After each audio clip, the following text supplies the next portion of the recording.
is Merrill, and I'm perform as tUnE-yArDs. Label or No, some content? no, we were just talking about in there because a year ago I was on tour with myself, but I was on tour like after that album was done. I just decided to give it away for free or by donation, and then sort of get in my car and go around. So I was talking to Alex and the drummers, the opening band tonight, because I saw them in Madison, Wisconsin last September, and it was like I was by myself. I had hardly ever done the show really live outside of Montreal, where I was, based illegally or no. And everything was really new, and it felt really good, but it was also just like, I don't know what I'm doing. I'm just driving around. And basically what happened was that I just performed. I mean, I booked my own tour, around the country. I booked a show with this band Cité, who are on Dead Oceans, which, I was looking at a couple labels, I guess, but mostly labels like the Dirty Projectors were a big hero band of mine, so Dead Oceans I knew was their label, and that was sort of the extent of labels that I knew. That and Kill Rockstars were sort of my two things that I looked at, and I booked it. I was like, oh, there's this band Cité also on Dead Oceans. I'm gonna see if I can open for them. And I got the show in Portland, Maine, and they saw me there. There was like, they were the only audience in the whole show basically, and I was the only audience member for them, pretty much. But they were like, oh my God, what is this? And just really dug it and told everybody that they knew about it. And by the time they're from San Francisco, by the time I got around to San Francisco, they were like, please open the show for us, and it was like sold out and packed. There was a label person there, and I was like, whoa, this is totally weird. And it was because of people blogging about it, people talking about it, sending it to their friends and stuff. And then I was on the West Coast. I think I got a label offer there in San Francisco. I got up to Portland, Oregon, where Marriage Records is based, and it turned out that Dave from the Dirty Projectors was recording at Marriage Records because they're friends, and they had all been listening to my album in the studio and stuff. So Dave was sort of like, you should release her album, and they were like, yeah, we should. So that was, they agreed to release it on vinyl, and it was sort of, just like a snowball effect, I guess. And then someone had sent it to a lawyer, who's now my lawyer, who sent it to a label person, and 4AD eventually got wind of it and got really excited about it, and that happened like on the heels of Marriage. So I don't know, it's certainly a Cinderella story of sorts, because not so long ago I was living in a moldy basement and on food stamps and stuff. So who knew? We're having with it, you mix it, you use a lot of that as percussion. Like on Lions, how do you even come up with? How do you mix that? I mean, do you just have like a random bunch of stuff you did and you just took bits and pieces? Or?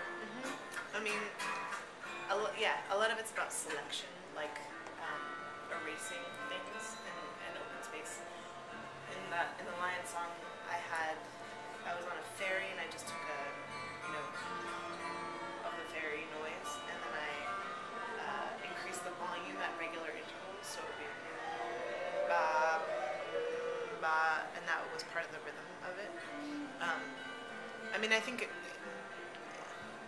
I sort of explain it like it's like improvised recording, because it's true, I have all these scraps of sound, and then it's like, oh, that sounds good, quickly put it here, that can be the snare sound, that can be whatever. And so it's like on the spot decision making, which I did a lot of improv work in through theater stuff, and also musical improvisation, so it's like I really like working that way. I feel like it's really alive, and I think that's partly why I record that way, and partly why I'm a little bit confused as to how to do the next album, which I'd love to do in a slightly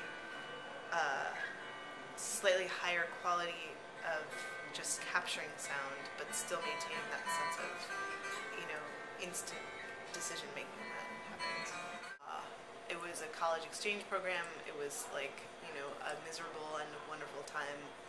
So, but I hate to say I sound like I'm taking from African influences because of that necessarily. What that was a decade-long fascination with Africa and African culture and music. So before I learned Swahili, before I went to Kenya, I was obsessed with lots of Kenyan and Tanzanian music before I went. So, I was taking African dance classes as well, and learning, in that way, West African and Afro-Caribbean, Afro-Brazilian rhythms. And I think more than anything, the sense of music's role in culture is really what I'm fascinated by. And in those cultures, there's a sense of it being folk music, and I guess that's why, it's all to say that I have 1,000 different musical influences, and to me they all sort of have the same unifying aspect of being music that people love, and music that is made by people, that is made by anybody, not just famous people, or not just, so-called talented people or gifted people, but real, people, everybody. So in that way, yes, there is an African influence there, and I think it's also the same influence is not just African, because I guess I'm uncomfortable with saying that I'm replicating African music well, because I have no idea if I am or not, and that's actually not my intention. It's just sort of what seeps into my musical consciousness. Is the way that you record it, does that present any challenges to performing it live? Is it just simply as... That's a good question. You can tell me after you see the show tonight. When you first set out to do it, though. Yeah. First. Yeah, totally. I mean, mostly because it's like, well, if people who like the album, are they gonna like the live show? Because I can't, I didn't want to use samples, I guess. And people ask me, are you gonna use samples? And I was like, no, I think that's lame. You press a button and then all of a sudden it's like, I don't want to DJ my own set, kind of. And because I'm a performer by training, I think I wanted to be super engaged. I mean, the whole project started live with me playing at open mics and things, and I think in that way, the two of them sort of formed together. And I started using a looping pedal just, because I had no band, because I had only me. So I guess it was different in that I wasn't trying, I didn't record the album and then try to replicate it necessarily, but they both sort of evolved at the same time. Now I do. I mean, now it's like, in Montreal I played with a huge band of 9 people or something, and I could do songs like Sunlight and some new songs that I have, Little Tiger, songs that are more complicated than just I can perform. But it's true when I'm on my own, it's like, now I have Nate playing bass, but it's like, there's a lot to do, for sure. A lot to juggle. The dirty projectors, but I mean, what was that like going out with them? I just read on their site there that you're going to go out again with them. Mm-hmm.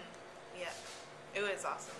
I mean, Nate and I were just talking about it because it was our first time my first time touring Europe with my music. So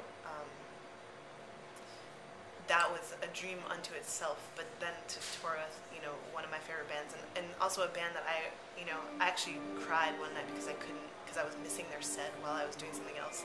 I love watching them, and I love there's so much going on that there's a lot to be interested in night after night. It was awesome, and their music, their fans are not only numerous, which was great to perform in front of really big audiences with this enormous energy, but also they're really open-minded because dirty projectors are weird. Yeah, I imagine they would get and be able to give you an honest listen, because that's totally. And they they really did. They were very, very receptive. So thank you, Europe. And then, I mean, maybe. I hope so. None of it's recorded yet. Okay. But we're playing a lot of new stuff. So hopefully, yes, very soon. I'm hoping before I go on tour again in February, March, that I'll record at least some demo stuff. So yeah. But for now, it's funny because I released Bird Brains was on cassette over a year ago, and that was like, I'm releasing my album, and now, November, I think 16th and 17th, they're releasing the same album. 480's releasing it with bonus tracks and, doing a full release of it. So it's funny that it's been over a year of just like constant releases. But, so we'll wait till that one happens before the other one.